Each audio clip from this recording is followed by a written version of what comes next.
Salón Príncipe de Asturias en esta tarde ya otoñal y con partido de fútbol que nos hace la competencia, y quizá algunas personas pues han preferido ver el partido entre el Real Madrid y el Sevilla. Como quiera que sea, es una satisfacción que pueda haber tantas personas en este acto para la presentación de 2 libros, que siempre es un motivo de celebración, de manera que muchas gracias por acompañarnos, y aquellos que vienen menos, aunque nos consta que pertenecen también al grupo de asturianos o amigos de Asturias aquí en Madrid, pues ya saben dónde tienen su casa, la casa de todos, pero especialmente hacemos esta apelación a toda la asturianía, porque tenemos que seguir proyectando esta institución hacia el futuro, y todos los esfuerzos, todas las contribuciones son valiosas. Aquí hay espacio para todos, naturalmente en el marco general de la normativa institucional, pero las iniciativas de artistas, de profesores, de gente joven y gente también que tiene experiencia, pues son muy bienvenidas. Así que pensadlo y por favor, pues animaos a este gran proyecto que cada día es más necesario si advertimos pues lo desnortados que están algunos. Muchas gracias.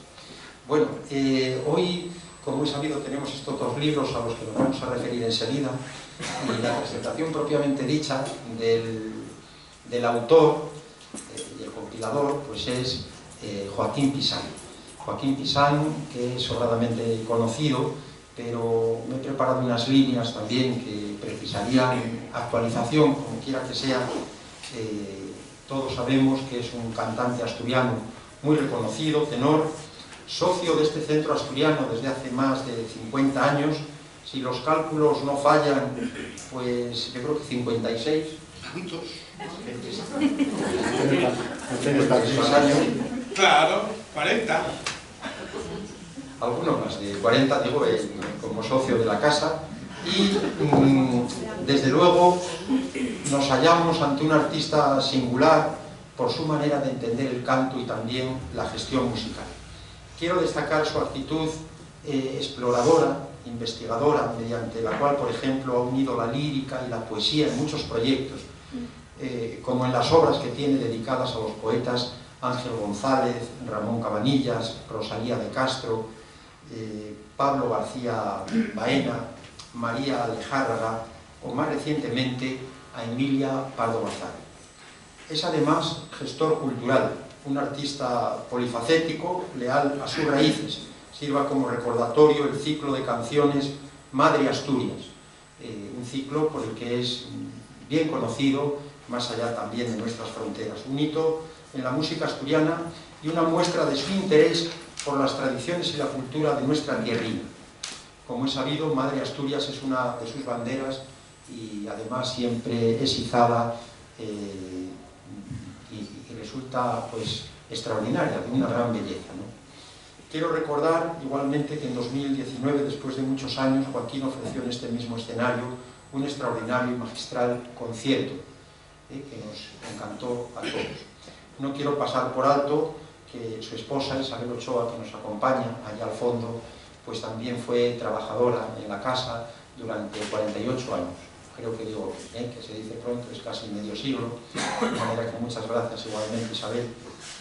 Y Joaquín Pisán, debemos explicitarlo, es también Manzana de Oro, que es nuestro máximo galardón.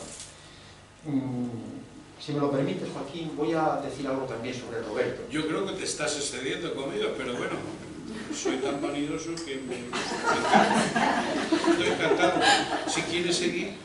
Bueno, yo les invitaría a los que quieran, ya sabéis que editamos unas separatas, y hay separata también de aquellos actos, me refiero, por lo menos el de la Manzana de Oro, al menos. Yo creo que también del concierto que nos ofreció en el año 2019, y el que quiera profundizar, pues por supuesto puede acercarse a nuestra página web y a buen seguro rescatar estos 2 documentos, estas 2 separatas en formato electrónico. Pero quería decir sobre Roberto González Quevedo que yo le recuerdo al menos en esta casa desde hace aproximadamente 20 años, se lo he dicho a él no lo recordaba, me hablaba de su colaboración, de su participación en actos en la calle Arenal, con don Cosme Sordo como presidente, que en paz descanse, y en la sede que había, maravillosa, tan elegante, en el Palacio de Gaviria. Pero yo sí le recuerdo hace aproximadamente 20 años, porque presentó aquí el libro Antropología Social y Cultural de Asturias, creo que era el título. Así era, ese era el título. Y te voy a decir por qué lo recuerdo, Roberto, porque por aquel entonces yo estaba haciendo un pequeño estudio, muy modesto, autofinanciado, como casi todos los que realizo, sobre la racionalidad, vamos a decir, ¿no?, a través de algún test. Y resulta que este test incluía una escala que era sobre pensamiento mágico, irracional, supersticioso, y me sorprendió que un número significativo de los que respondían, de los estudiantes que habían constituido esa muestra, pues tenían inclinación a este pensamiento supersticioso. Tanto me sorprendió que lo hablé con Roberto y recuerdo que me dio una respuesta que nunca se me olvidó, y es que dice: no te ha de extrañar porque no hay más que ver la cantidad de canales de televisión que incluyen bueno, pues esta parte esotérica, incluso periódicos con anuncios, etcétera, ¿no? Y efectivamente pues es reflejo de cómo hay que respetarlo, pues un número considerable de personas, también jóvenes, pues tienen, frente a lo que se podría considerar un pensamiento más racional, ciertas inclinaciones a estas creencias, en fin, vamos a decir, esotéricas. Muy bien, Roberto González Quevedo es licenciado y doctor en antropología con una tesis doctoral titulada Roles sexuales y cambio social en un valle de la cordillera Cantábrica, y también en filología hispánica con una tesis sobre la fala de Palacios del Sil. Es hijo de la escritora palaciega Eva González Fernández y colaboraron escribiendo una serie de libros, poesías e historias en Ayuezu, no sé si lo pronuncio bien, el habla leonesa de Palacios de Sil.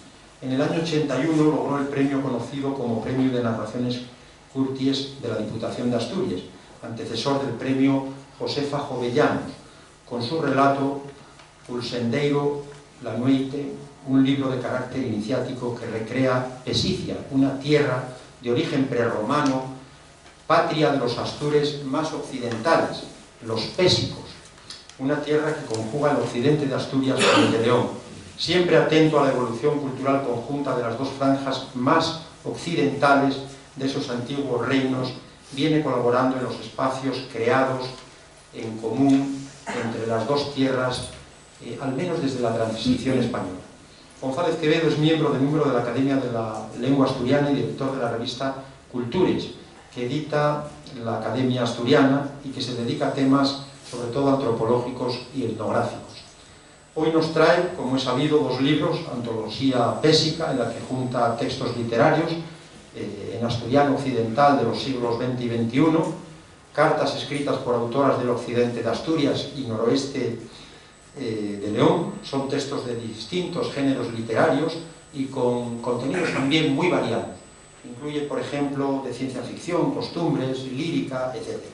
Y el otro libro es Las Monsias, es decir, Les Monsies, pero bueno, es Las Monsias Candongas de Zamora y a los Flaires Gibertinos, un libro de pura ficción sobre el amor y el erotismo, una novela corta basada en documentos del siglo XIII. Como veis, pues dos libros muy interesantes, y ya sin más, para que vayamos comenzando la presentación propiamente dicha, voy a ceder la palabra a Joaquín Tisán, no sin antes agradeceros de nuevo vuestra presencia. Muchas gracias.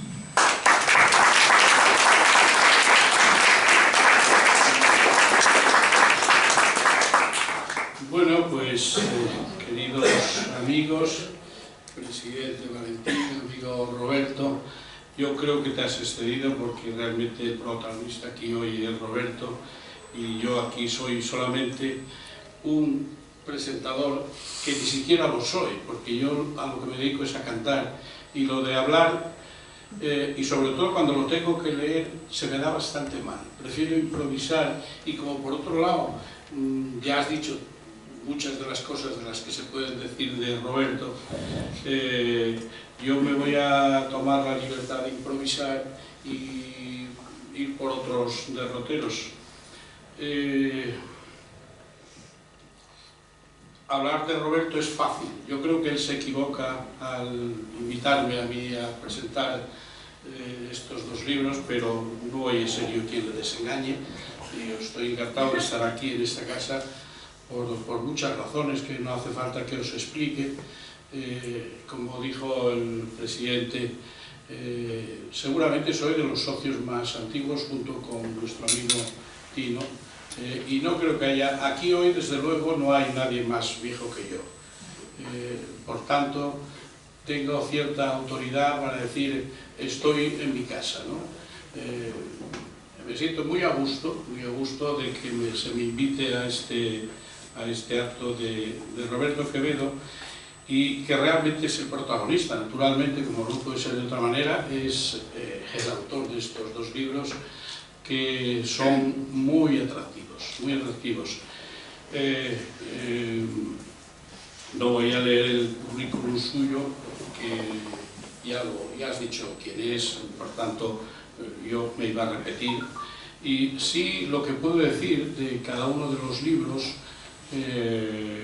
pues bueno, puedo tener mis vivencias, de hecho las tuve con relación a las monjas, a las monches, a las monchas, se puede decir de muchas maneras. Yo vi el primer colegio en Cangas de Narcea cuando tendría 5 años, pues era el colegio de monjas las monjas de Cangas, que los que sois de ahí conocéis sobradamente.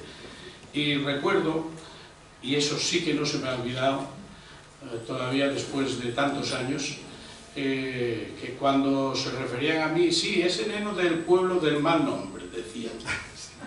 Y ya no hace falta que os diga más, quiero decir, Pixán, tanto es así que cuando pregunto, cuando llamo por teléfono a algún sitio de Cataluña, de Valencia, ¿de parte de quién? Joaquín Pixán. ¿Perdón? Sí. Bueno, porque suena mal. Pero claro, por otro lado, cuando tuve que decidir cómo llamarme, pues entre Pérez y Pixán, a pesar de la opinión de las monjas de Cangas, pues lo tuve claro, ¿no? Joaquín Pixán. Por tanto, esa fue mi primera experiencia con...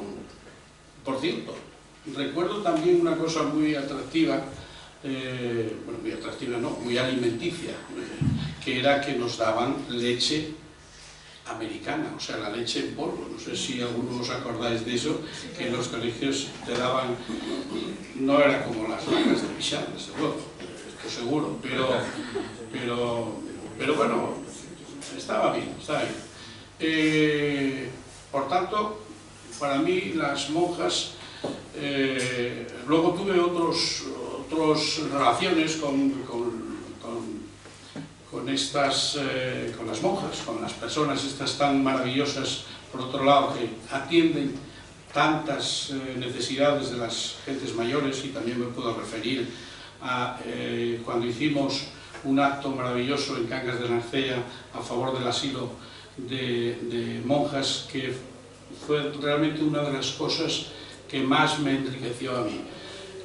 Entre otras cosas porque llevamos a ese acto a Montserrat Caballé, y de esto es testigo mi amigo Alfredo Matallana, que nos acompaña hoy aquí, el doctor Matallana, que tuvo a bien, no por mí, ya lo sé, tuvo a bien ir a ese acto porque su amigo Peridis era el arquitecto de la inauguración del convento de Corias, que también está muy relacionado con las monjas.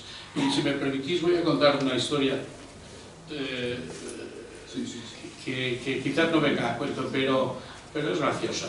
Resulta que el doctor Matallana llegó antes que yo a Cangas de Narcea y dice, pues voy a subir a ver el pueblo de Joaquín Pixán, a ver dónde nació y tal. Y bueno, subió allí y habló con, no sé si entre otros con mi hermano, pero vamos, con otra gente también allí, y cuando bajó y nos vimos dice, oye, si yo no supiera que tú naciste en ese pueblo, lo hubiera deducido enseguida, porque sois todos iguales, bajos, gordos y calvos.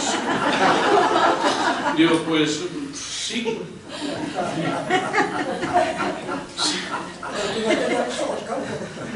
Sí, no, esto fue la inauguración del convento de Corias. Pero bueno, mezclé los dos. Las monjas, que es uno de tus libros, Roberto, estupendo libro, muy fabulado, como gran escritor que eres, y por tanto pues tiene ese interés de la fantasía, de la creación, que es inherente a todos los, bueno, a todo el arte en general, pero a los escritores también. Escribir bien es un arte, y tú lo haces extraordinariamente bien. Yo tuve anécdotas, claro, y esta fue una de ellas, y recuerdo cómo Montserrat Caballé, ese día, bueno, al día siguiente, porque, no, ese mismo día, después del concierto, fuimos al convento de monjas al asilo de Cangas de Narcea, y quedé realmente impresionado. Impresionado por cómo tratan esas personas a nuestros mayores. Era verdaderamente una cosa extraordinaria. Con qué cariño, con qué voluntad de serles útiles. Yo diría que esa faceta tan generosa de la gente que se dedica a hacer estos menesteres, cuidar de nuestros mayores, en este caso unas religiosas, son absolutamente necesarios y muy convenientes. Gente que, por otro lado, algunos que yo conocía de cuando era pequeño en Cangas de Narcea, que andaban por la calle continuamente, siempre despreciados, se podría decir, de todo el mundo, y sin embargo, cuando llegué allí y vi cómo los trataban, quedé muy, muy impresionado. Y esta es una de las labores, o sea que es muy distinto a lo que tú escribes, que decir que es una fantasía, lo entiendo perfectamente, pero hay esa otra parte de dimensión humana que es la realmente importante. Tengo otro episodio de mi etapa con las monjas, incluso a nivel internacional, claro, naturalmente hay monjas en todos los sitios. Y recuerdo en el año 79, cuando estudiaba en Milán, en La Scala, pues tenía poco dinero, la verdad. Tenía poco dinero y entonces tenía que buscarme la vida, sobre todo para comer de aquella manera que podía. Y entre otras, bueno, pues acabé en una especie de, no sé cómo decirlo, era desde luego un convento que era abierto y daban de comer a la gente que tenía poco dinero y yo estaba entre ellos.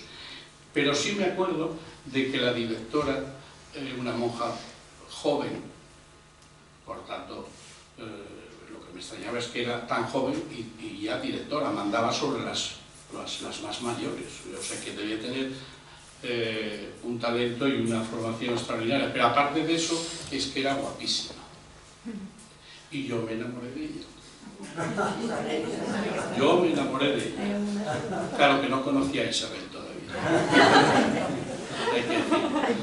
Y bueno, ese año que pasé allí iba todos los días irremisiblemente a comer allí, porque la verdad es que la comida era extraordinaria y la monja era guapísima. Bueno, en cuanto a el otro libro, que no quiero pasar por alto el otro libro, que es muy atractivo también,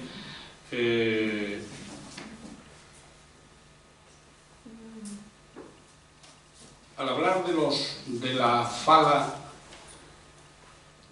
como digo yo muchas veces, la fala melguera de los míos vuelos del alma, de los míos vuelos, de los vuestros, de los más atrás.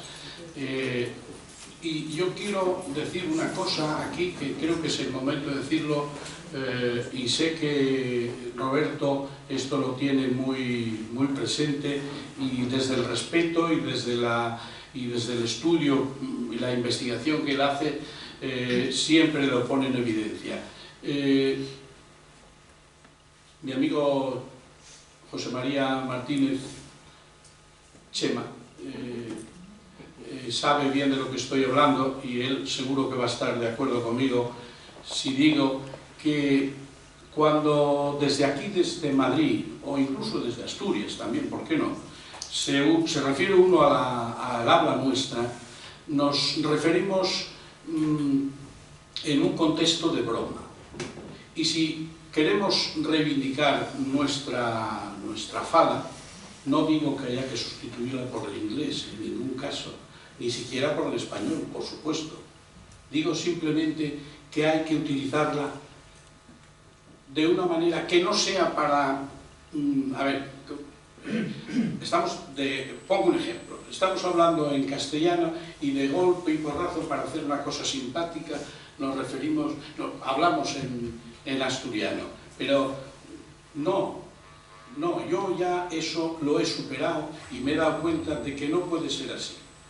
Hay que acercarse al habla de nuestros mayores, porque entre otras cosas, y creo que lo más importante, y por ejemplo él y yo hablamos así, y tú también, Roberto, es porque lo aprendimos de nuestros padres, de nuestra madre, que por cierto dicen la fala materna, como el padre también hablaba, será paterno también, pero bueno, o sea que reivindico el acercarse a la fala nuestra de una manera seria, no para contar chascarrillos.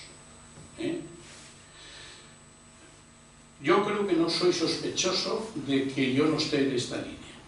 Yo creo que estoy, y lo he venido demostrando hace mucho tiempo, como es el caso de Roberto, con muchas de las publicaciones que él ha hecho, está en esta línea también, de hacer esto de una manera seria.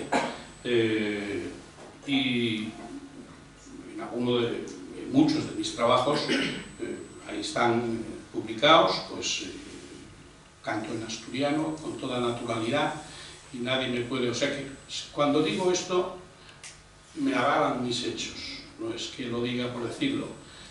Y insisto sobre que, claro, naturalmente no se puede sustituir, no vamos a pretender que ahora todos los que a los que nos dirijamos tengan que entendernos. Eso me parece que además es una falta de respeto, el dirigirse a los que no te entienden, y aquí ya podríamos entrar en algún matiz político que en estos momentos es de especial sensibilidad, y a lo mejor no ni conviene siquiera, pero sí creo que hay que, en el contexto que debe ser, hay que tratar esto de una manera seria, como lo hace Roberto. Por tanto, este libro, que habla de la fala de los pésicos, y esto voy a leer lo que escribí. Bueno, mi amigo Paco Rodríguez, presidente del Consejo Superior de esta casa, diría: si quieres ser riguroso con lo que vayas a decir, escríbelo antes. Pero al mismo tiempo se puede decir que pierde un poco de espontaneidad y un poco de creatividad. Todo lo que tengas que leer, sobre todo los que aprendimos tarde a leer, pues, y a lo mejor está mal, pues es complicado. Pero bueno, yo quise escribir esto. Los pésicos fueron tribus que habitaron en la zona del suroccidente de Asturias y la del norte de León. Esto es lo que dicen las fuentes clásicas sobre esta cuestión. Naturalmente, dejan en la historia su cultura, y sobre estos ancestros los autores contemporáneos que figuran en este libro trazan estos poemas en la lengua vernácula de esta comarca asturianesa. Son muchos los poetas que escribieron y escriben en Faliecha, y con toda seguridad aquí están los mejores a criterio de Roberto Quevedo. Él mismo es un destacado autor en castellano y en asturiano. Por tanto, hay criterio muy sobrado para que este libro sea lo que es, un trabajo singular y ponderado. Los poemas aquí recogidos son de autores contemporáneos en su mayoría, menos en el caso de José María Flores, Mario Gómez y el padre Galo. Roberto, gran conocedor de su obra, ha seleccionado uno de ellos, que es quizás el más icónico, de Fernán Coronas. Hay más en esta selección, pero bueno, este es uno de los más. La Incla Interior, poema que elegí, y perdón por la autocita, y esto lo haré, si a mano viene, como decía el otro, para la primera canción que hice en el trabajo que acabamos de editar sobre el padre Galo, y al que tanto ha aportado Roberto. Ambos libros, estos dos, de las monjas y de la fala vamos, de los poemas, entre los que está alguno también de Chema, seleccionados en este libro, ambos libros pues son dos obras que hay que perderse, que no hay que perderse, porque están llenas de erudición, naturalmente de Roberto, y de su pasión por la lengua asturiana, que tanto nos une a unos cuantos. Y poco más tengo que decir. Supongo que algo se queda en el tintero, pero lo importante aquí no es oírme a mí, sino oír a Roberto. Así que, muchísimas gracias.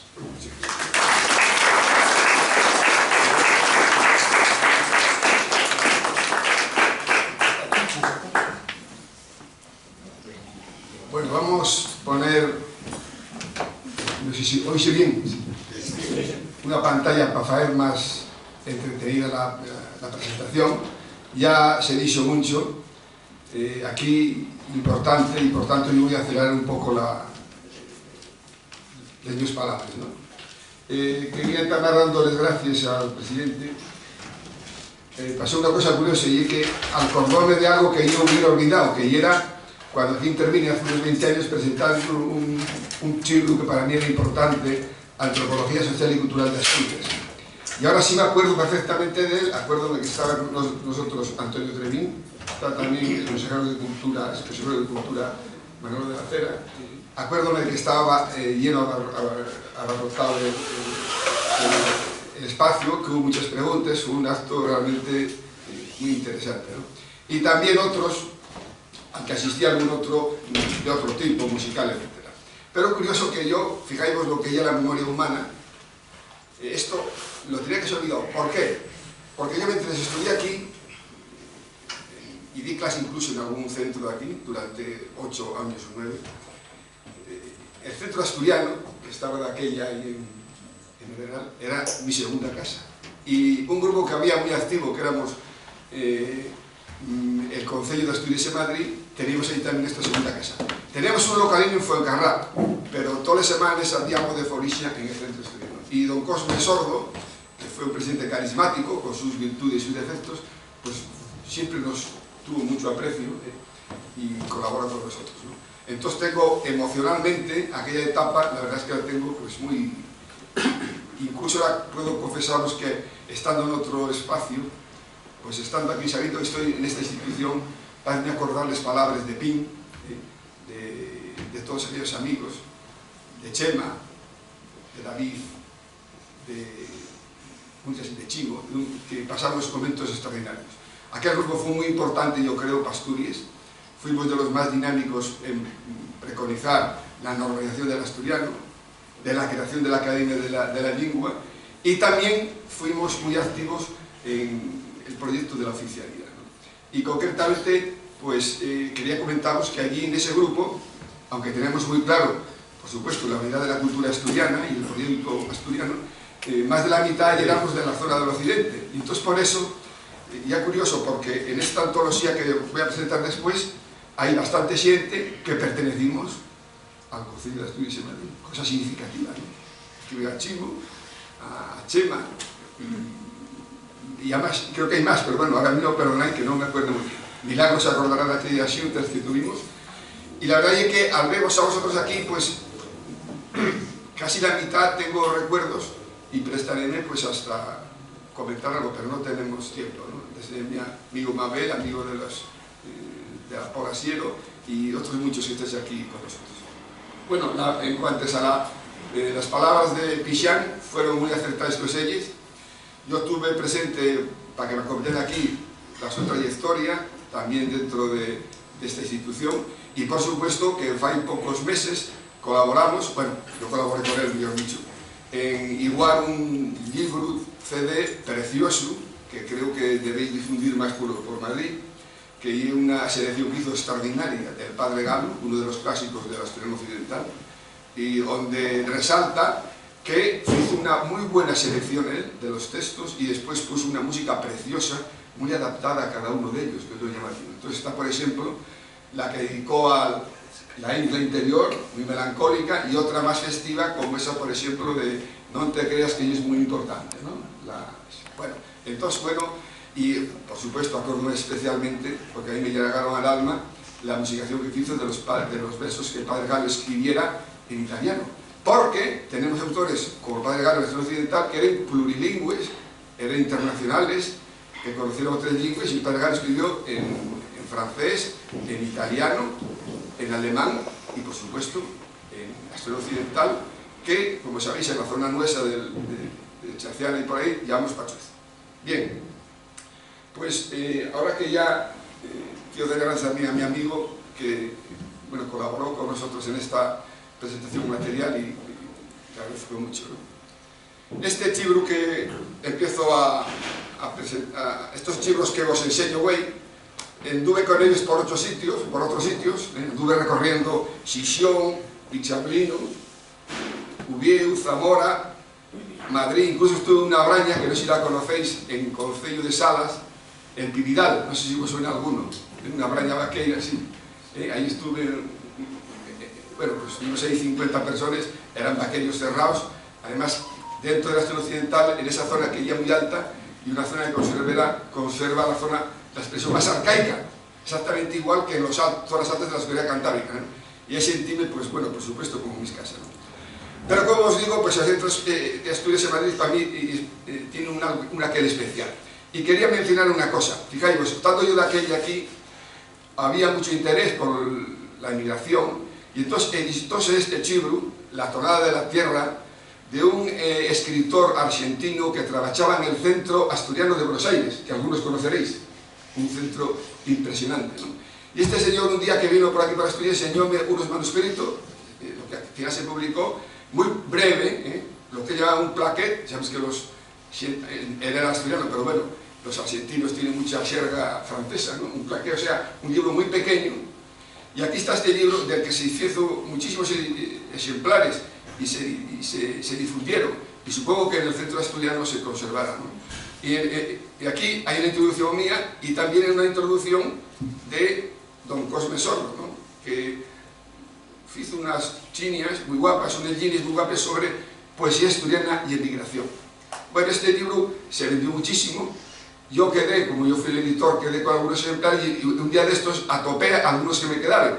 Y entonces, pareció una buena idea traer unos cuantos y darlos al final, ahí donde están los libros para vender, tenéis uno para cada uno también. La tonada de la tierra, un libro muy guapo realmente, con versos muy guapos, que expresa el sentimiento emigrante, algo que aquí suena muy bien. El problema es que yo no creí que iba a ser tantos, entonces pensé que vine con 36 o así, que sobraban, y veo aquí que estoy prácticamente 50. De todas maneras, como tengo más todavía, comprométome a que aquel que lo quiera y no pueda agarrarlo, yo comprometo a mandar al centro asturiano unos cuantos más para que pasen al taller.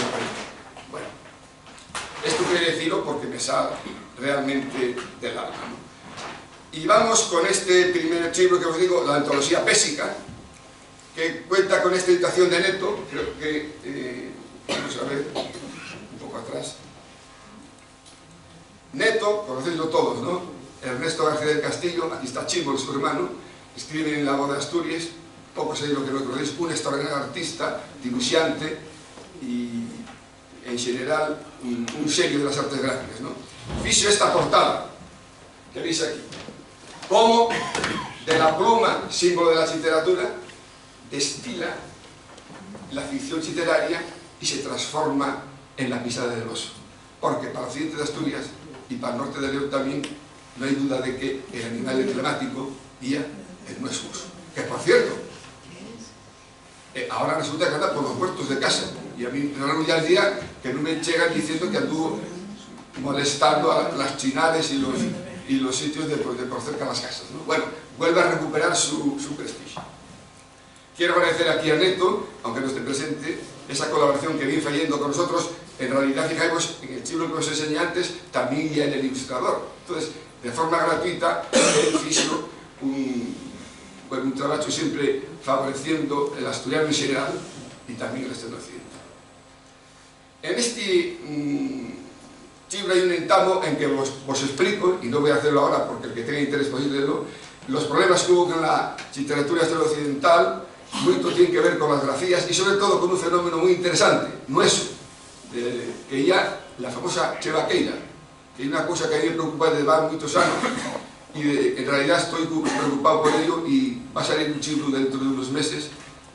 Aquí os presento la portada provisional. Y bueno, si os parece bien, cuando llegue el tiempo, pues lo ofrezco para hacer una presentación de aquí. Yo creo que os va a interesaros porque habla sobre los orígenes, las teorías de uno de los fenómenos lingüísticos, la chemocaina, ¿sabéis? Tunutana, que ya algo específico de esta zona, y aquí hay uno de los temas más importantes de la filología internacional, por lo menos la románica, que estudia esta cuestión, ¿no? Bueno, aquí hay autores de todas las zonas. Hay unos cuantos de Cangas de Narcea, ahí tenemos, por ejemplo, pusimos en Colorado los que participaron con el Concilio de Asturias en Madrid. Ahí está, por ejemplo, Chismo, también aquí presente.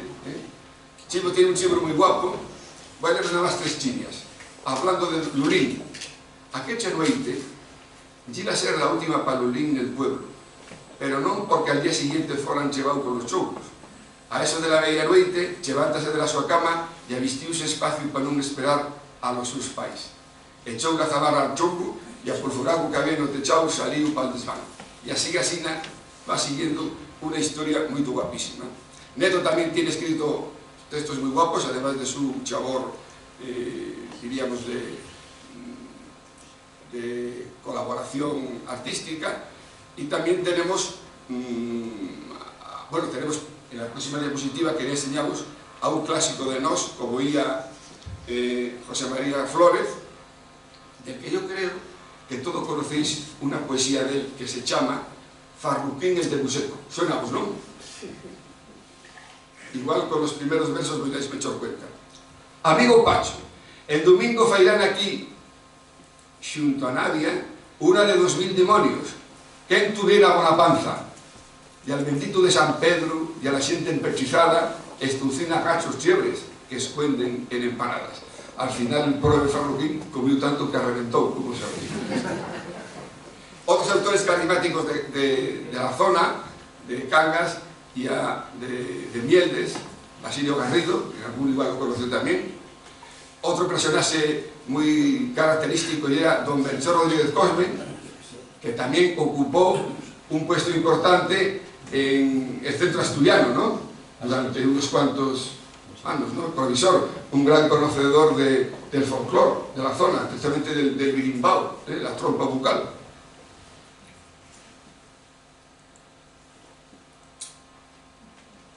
Está aquí nosotros Chema, y aquí en la página 98 hay unas chiñas de cómo entababa su relato. Yo tenía pensado que no era él, pero igual, bueno, para abreviar y no entretenemos mucho a todos, voy a ser yo el que eché a las primeras chiñas, ¿no?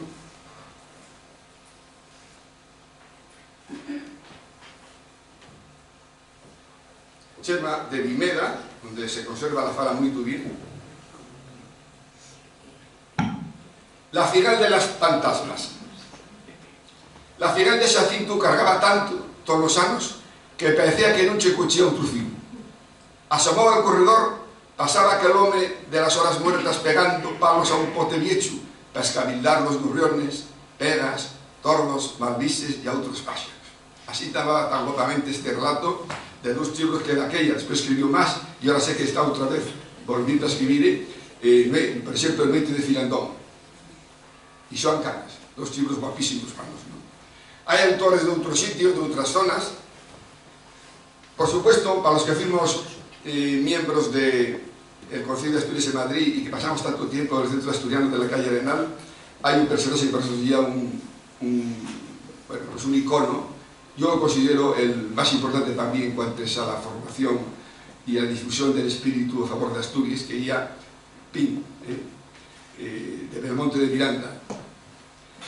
Pin fuera el que fundó esta xunta de escritores, perdón, esta xunta de xente que en el Concilio de Asturias en Madrid pues estuvimos a favor de la lingua asturiana, de su reconocimiento, y el que tenía una visión profundamente unitaria de Asturias, absolutamente. Él también decía que había un requesio para el asturiano occidental. Aquí también hay algún relato de él, relatos muy guapos. Uno de sus primeros libros chama asesina, el Ave de Xoanín, a un diálogo entre un nieto y un vuelo. Pausou hai de algún tiempo e todavía non sei se foi un sono ou foi realidad. El caso ya que teuro tan vivo na miña imaginación que sella unha ou outra vou contároslo. nunha cocina de char desas que casi nada máis se usan para curar la chinguaniza, etcétera, etcétera. E hai un diálogo moi guapo entre a nueva forma de ver la cultura asturiana, ya de ello lo comentó muy bien Pixán, y esta otra, la forma tradicional, antigua, un poco diglósica, y la nueva que está surgiendo actualmente. Eva González, ya otra de las participantes. En el libro veréis que hay gente que tiene una semilla, una foto. Esos son la gente que ya murió, desgraciadamente. El resto no pusimos fotos de ninguna. Severiano Álvarez, una autora importantísima, como ya Nené Losada, porque en la zona noroccidental, o sea, en la zona de Valdés, de Chuarca, hubo también una gran tradición.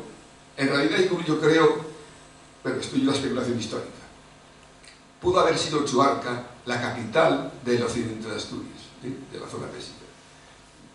Cerca de ahí está Pravia también. Pravia fue la antigua capital de los pésicos, documentada históricamente. Y Nené Losada, una autora de Chuarca, pues hizo unos poemas guapísimos, de los que aquí pongo yo también algunos, una sensibilidad exquisita, ¿no? Otros autores tenemos aquí, Xabela Fernández, que tenemos la suerte de contar con ella aquí, Fernán Coronas, el padre Galo, del que ya comentamos a propósito de la última gran obra musical y poética que nos ofertó nuestro amigo Joaquín Pixán. El padre Galo es un personaje efectivamente excepcional, como ya os conté. Aquí tenéis una semecha de esa obra emblemática que ya comentó Pixán. La verdad es que quedaba muy bien que nos la cantaran, pero bueno, porque hizo una cosa extraordinaria. Pero yo también lo aproveché para que en el libro apareciese al principio, ¿no? La isla interior. Fue una metáfora entre el cabruñar y el ritmo de la vida y la llegada de la galaña de la muerte. Escurece outra tarde desta miña vidina breve. Ton soligna miña solana, cunha luz del sol que muere, escritando que aquí en dentro no meu peito sonan huelgas. Diz que son as martechadas dun martiecho persistente, que martiecha e esmartiecha. Y a un día, ya de noite, sin pararte cabruñando la galaña de la muerte. Una hora maravillosa. Y bueno, Xabela, yo tengo aquí un poema que escribiste lleva mucho tiempo, de novia, voy a echarlo también yo. Un poema guapísimo. Yo animo a Xabela que siga escribiendo. Tiene un genio poético que heredó el Sofío, que es un gran escritor también. Yo le doy una línea de continuidad de inspiración poética. Dedicada a Pablín. Te novia. Despierta, Pablín. Ven conmigo pende arriba por los muros altos de la señaldad. Está medrando Cantagüey. Como escanda blanca y caliente, las manos telles de la abuela. Un día dandrina correnderes. Acuixéramos tú e yo nesta pacharega da mordia de choureiro que tengo encañado pa ti, con ramas de chuna e a tenrura. Con as parolas chargas de ñulo emprestadas, acuixéramonos los dous, abechuguemos. Sé feliz, inda ahora hai un monte, ayundes, onde podrás buscar tigos. Qué guapo. Bien, hay otras muchas autoras y autores, Emilce Núñez, Esther Garza López, que creo que estuvo aquí va poco tiempo haciendo alguna actividad y va a hacer otra vez. También tenemos la obra de González Banfi, y tenemos arriba expuse a Emilce Núñez, una autora de Chaciana. Voy a echaros unas pequeñas chiñas de ella también. Xeito de la mujer chacianega.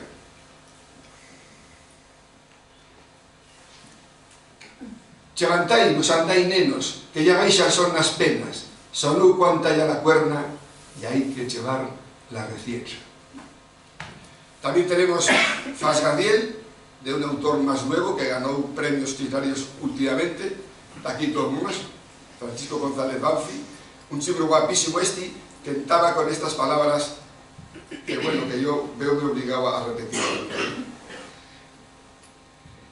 Dice Dicen que por brano, antes de la mi nacencia, los capules de Formoso estaban cargados a esgazar de corales roxos, señalando que el invierno traería nieve abonda. Chou cumpliríase las predicciones. Aquel invierno sería duro de hacer. Muy guapo. Bueno, ahí tenéis más autores de los que figuran. Yo creo que la literatura occidental merece un puesto y merece una consideración. Fijaos, tenemos, en contra de lo que se piensa a veces, la literatura asturiana tiene una tradición enorme, no menos que la de Galicia o la del País Vasco. Lo que pasa es que nunca se consideró mucho. Y entonces hay unas buenas antologías de poesía en asturiano. Por ejemplo, esta extraordinaria de José Quevedo y Nava y de Fermín Canella, poesías selectas en dialecto asturiano, extraordinarias. Bien, ¿qué pasó? Que cuando se veían estas antologías asturianas, siempre se olvidaba la gente, la que os diría, del mundo occidental. ¿Por qué? Por una razón. Porque el cogollo industrial y demográfico de Asturias está en el centro. Y las zonas del occidente y del oriente, pues son zonas más bien rurales.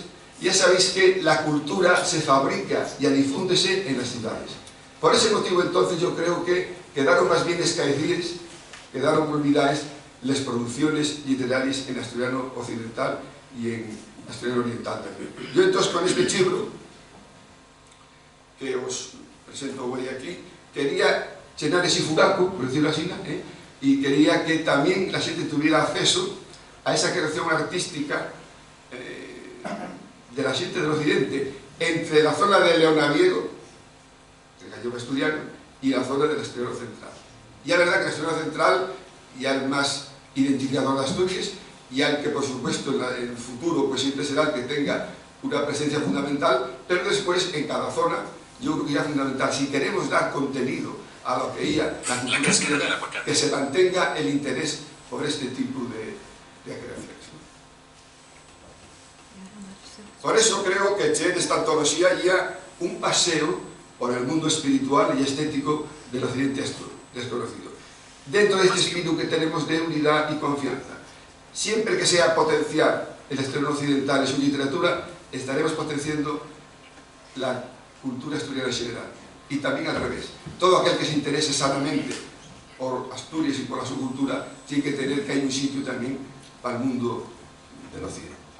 Con esto termino la presentación del primer libro, y yo, que ya veis que soy de los raros que no viene solamente con un, sino que vengo una faltriquera con otro más, vamos a pasar a la presentación del siguiente, que ya este otro, ¿no? Las monxas candongas, en el centro dirían les monxes candongas, los occidente decimos las monxas candongas, de Zamora y a los frailes chivertinos. Bueno,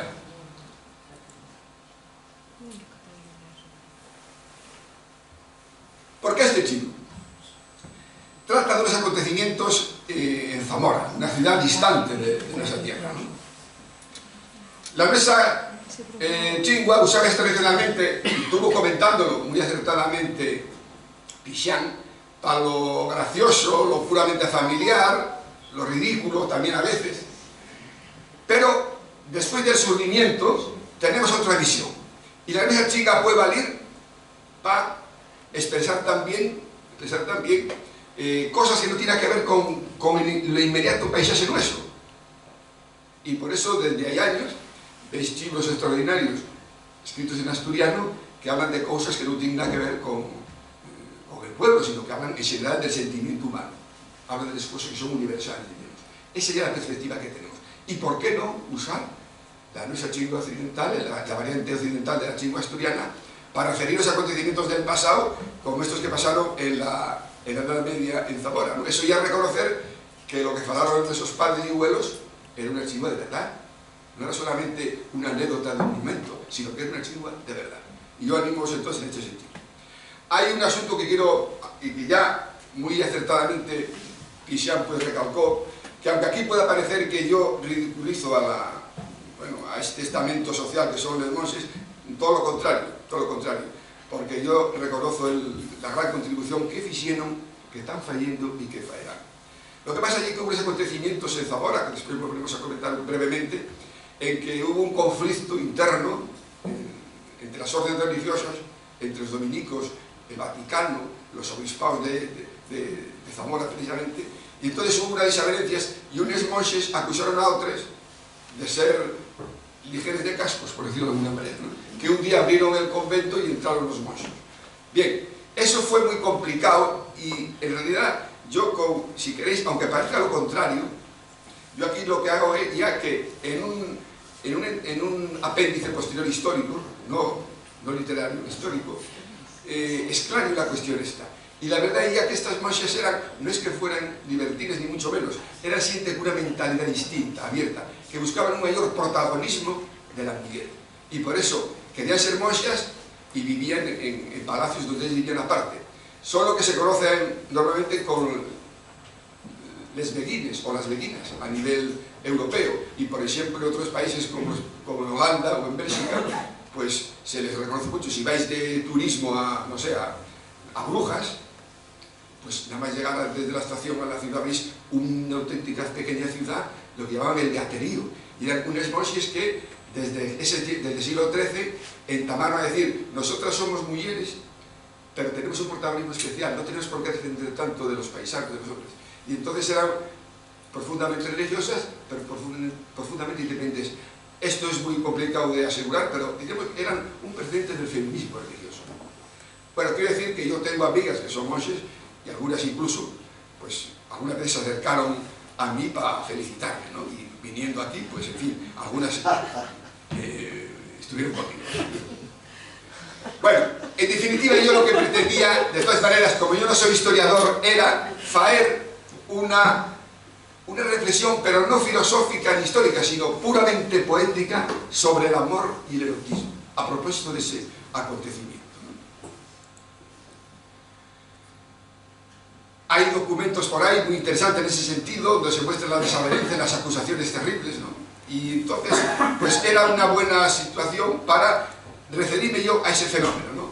A pasar de lo que aconteció hace ya, pues fijaos, más o menos que 8 siglos, y pasar a la actualidad y ver en una serie de capítulos, porque ya una novela breve, que se rápidamente, cómo hay formas distintas de averarse a lo que ya el fenómeno del erotismo y del amor.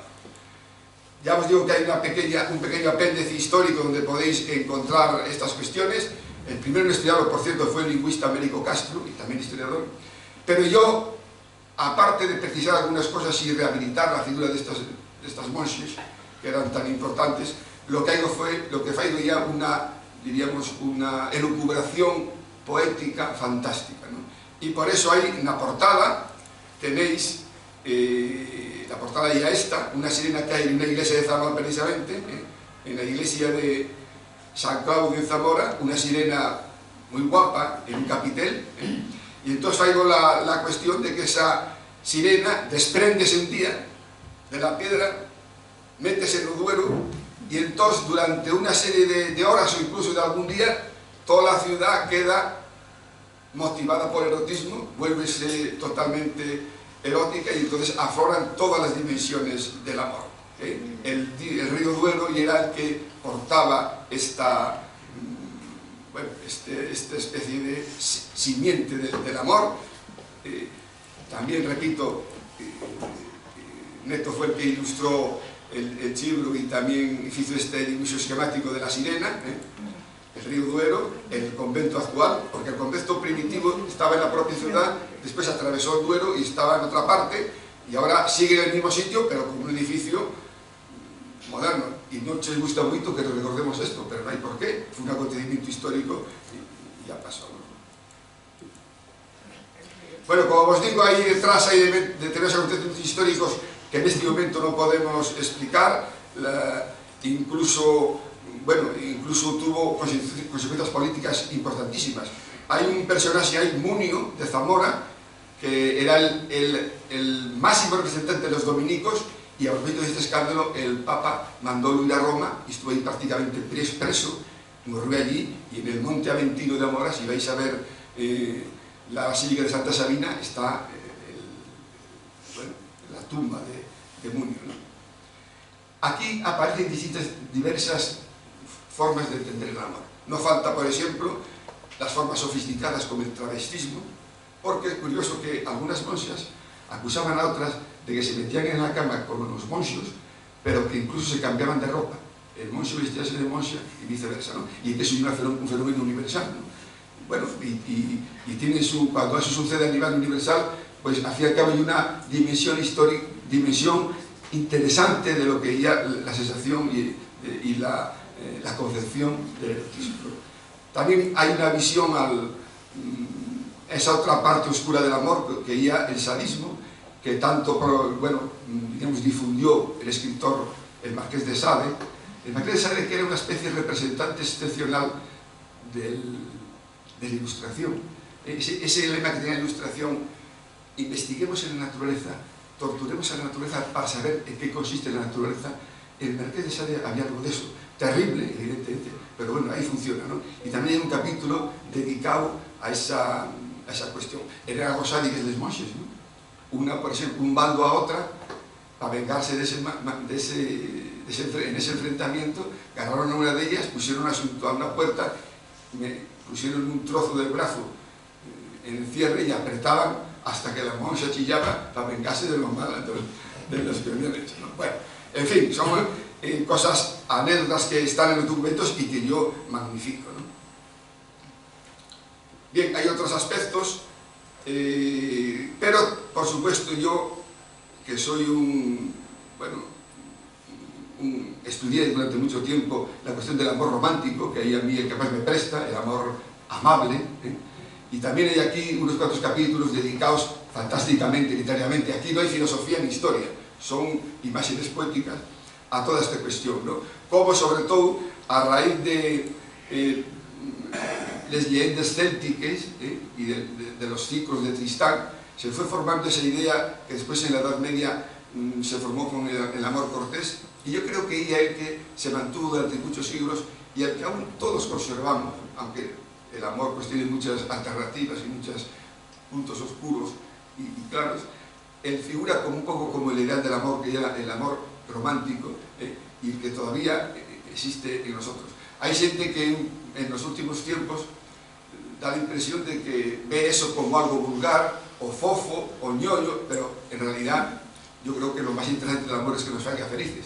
Y en ese sentido, frente a esas otras formas oscuras que os comentaba, pues tenemos esa tradición que encontramos en los ciclos artúricos, en las leyendas de Merlín, que después exaltaron los poetas medievales del amor cortés, y que nosotros cerramos ahora pues colocando el amor un poco en una de lo mejor de nuestra existencia.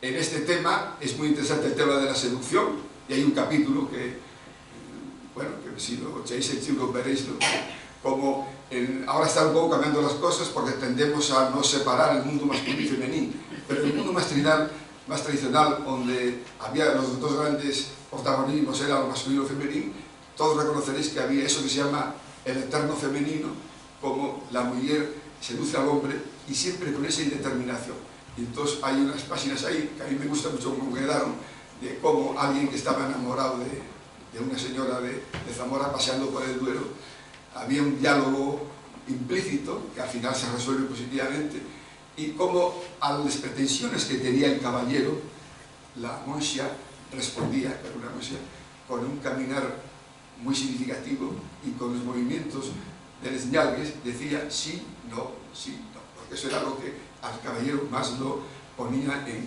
situación de tensión, ¿no? Es el arte de la seducción, que evidentemente es una de las artes más interesantes que podemos ver de la actividad humana en el amor, ¿no? Ahí está la sirena, todo en esta fantasía y obra de una sirena, el final ya previsible, pero no os lo cuento, no me lo voy a llevar aquí, ¿no? En este libro hay guiños continuos a autores clásicos, la Odisea, por ejemplo, obras colectivas de ese tipo, Platón, un gran filósofo que dedicó estudios al amor, Stendhal, un escritor maravilloso que hablaba de la cristalización, como en el enamoramiento vamos viendo en la persona amada aspectos positivos, guapos, y un día, de golpe, todo eso cristaliza, con un cristal perfecto, en un ser ideal. Y a partir de ese momento nos parece algo, esa persona nos parece que lo mejor del mundo, lo mejor que hay. Eso ya el proceso del enamoramiento, que aparte de otras cosas, significa un disfrute interno muy grande, porque hay quien dice, y no falta razón, que cuando nos enamoramos de alguien, en el fondo encontramos por fin el enamoramiento definitivo de nosotros mismos al encontrar la felicidad. Bueno, estoy contento de esta obra, con ello cumplí el mío propósito, el mío interés de construir en prosa poética una historia del amor y del amor. Y amigos, no os canso más. Muchas gracias por la vuestra presencia.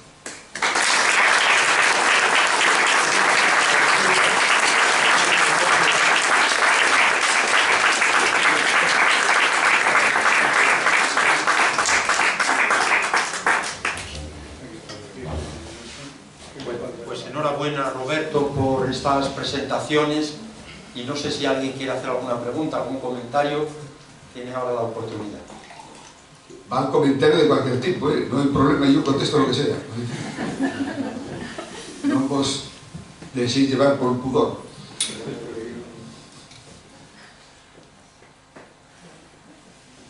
Bueno, mientras lo piensan, Roberto, yo te quería preguntar, ¿estás trabajando ahora en alguna otra obra?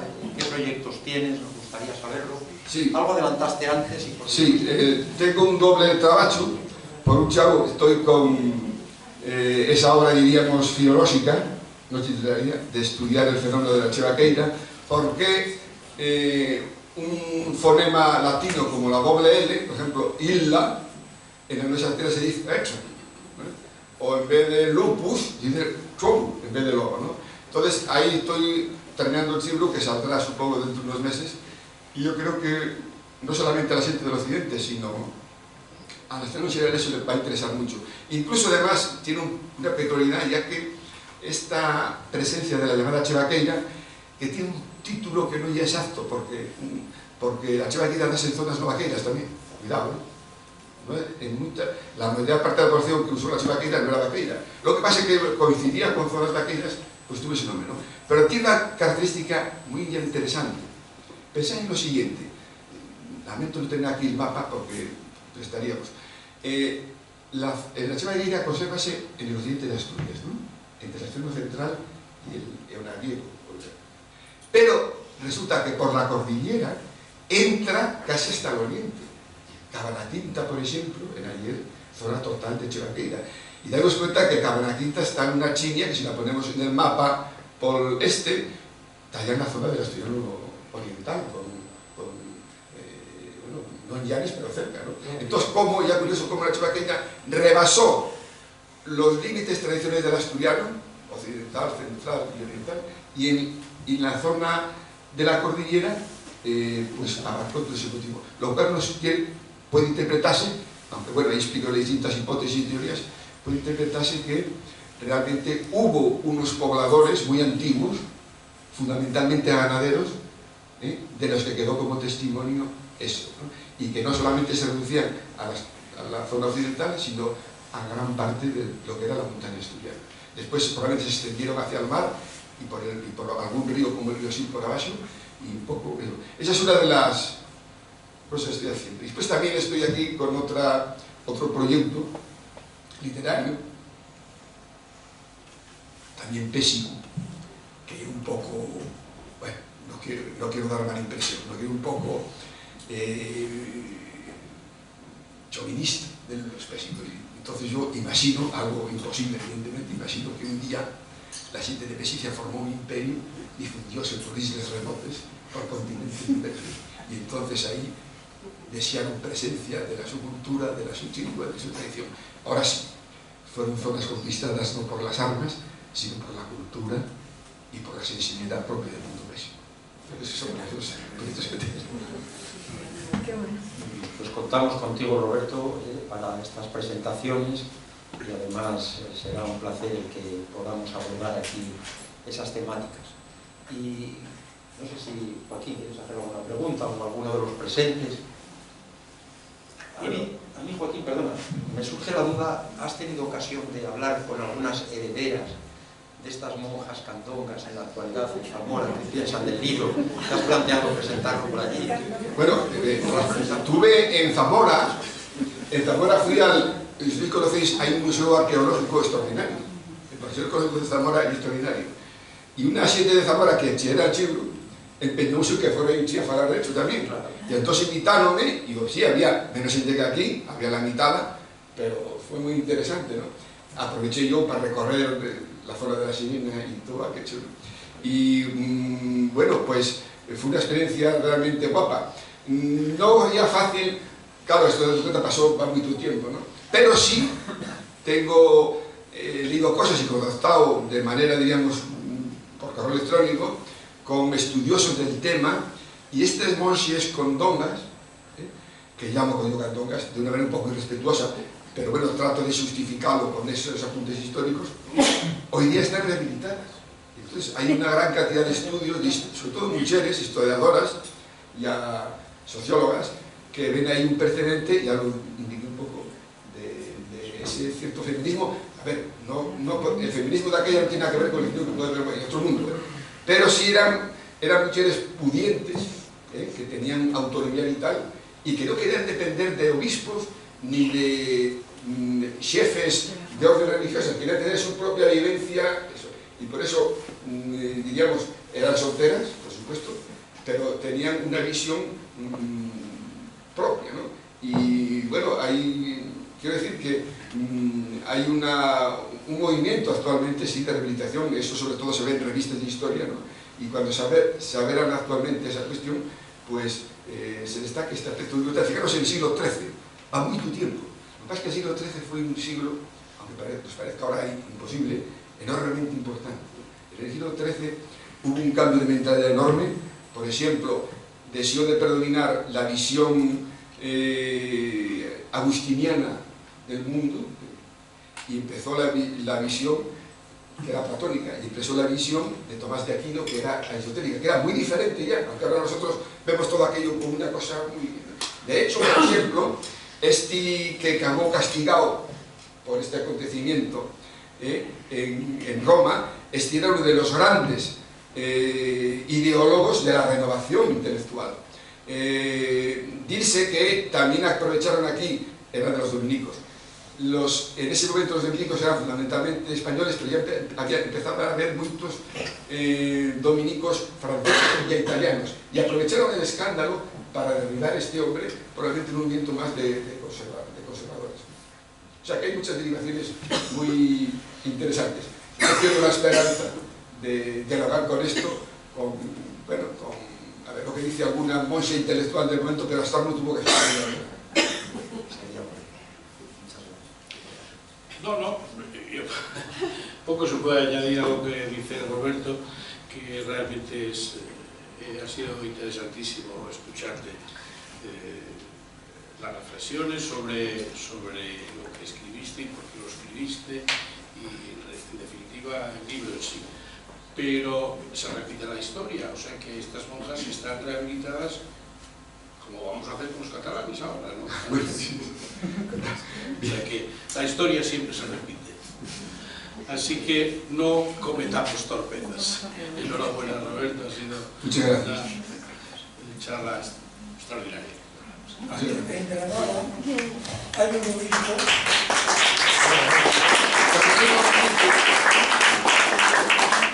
Es que hay aquí un señor que quiere hacer una pequeña intervención.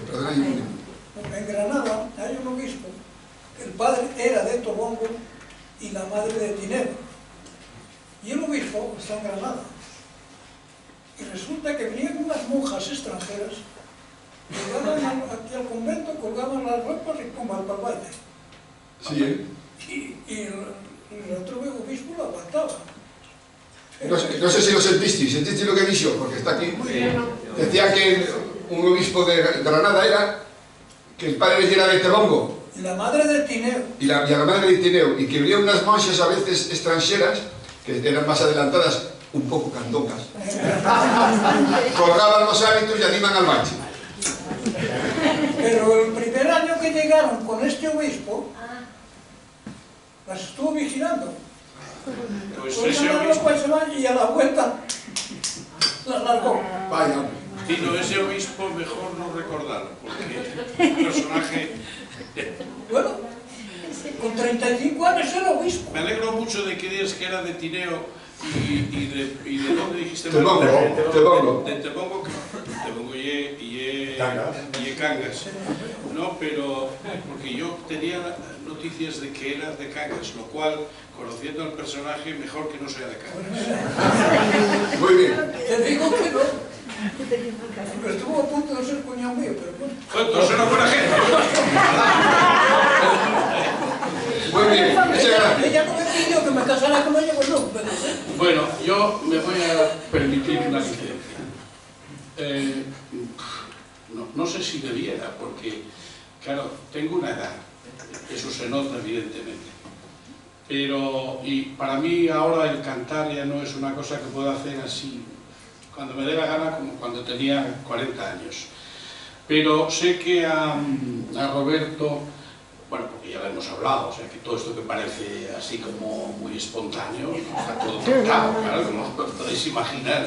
Dice, oye, si puedes cantar, yo voy a intentarlo, incluso sin pianista, voy a hacer yo de pianista, lo cual os agradecería mucho que nos fijarais mucho en lo que pueda tocar y tal, pero como viene a cuento, porque ese poema del padre Galo, La Incla Interior, fue uno de los que hemos utilizado para esta, yo te lo voy a ofrecer y a todos ustedes.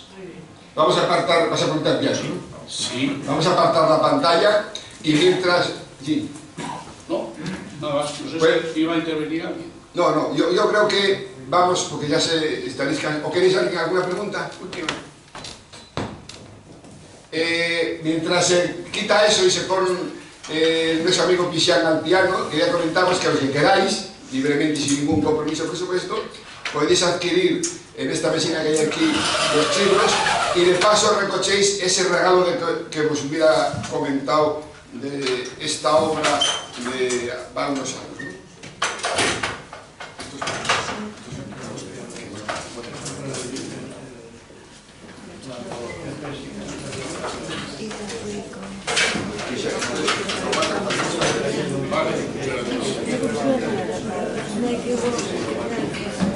¿Porque queréis que cante o no? Sí.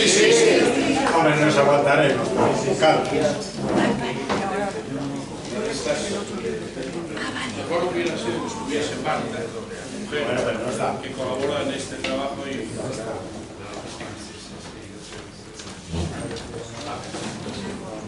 Sí. No.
este broche musical tan extraordinario ponemos fin momentáneamente a este acto, porque ahora continuamos tomando el aperitivo. Muchas gracias a todos.